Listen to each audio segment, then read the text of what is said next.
کے معنی۔ تو یہ اللہ تعالیٰ کے ناموں میں سب سے پیارا نام۔ اب آگے چلیے، الرحمن علم القرآن، رحمان نے قرآن سکھایا۔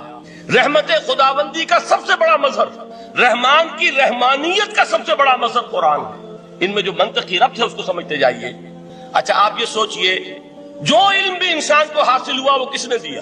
اللہ نے۔ سائنس کا علم کس نے دیا؟ اللہ نے۔ علم آدم الاسماء کلھا، وہ علم الاسماء جو حضرت آدم کو دے دیا گیا تھا ازل میں، یہ اسی کا ظہور ہے، یہ اسی کی ایکسفولیشن ہے جو ہو رہی ہے اور ہوتی رہے گی ابھی۔ اور دوسرے علم ہے وہ کس نے دیا؟ اللہ نے۔ لا یحیطون بشیء من علمہ الا بما شاء، مخلوق میں سے کوئی اللہ کے علم میں سے کسی شے کا احاطہ نہیں کر سکتا مگر وہ جتنا اللہ دینا چاہے۔ لیکن یہ کہ تمام علوم میں چوٹی کا علم قرآن، نوٹ کرتے جائیے، چوٹی کی چیزیں جمع کی۔ اللہ کے ناموں میں چوٹی کا نام رحمان، اللہ نے جو کچھ انسان کو سکھایا اس میں چوٹی کا علم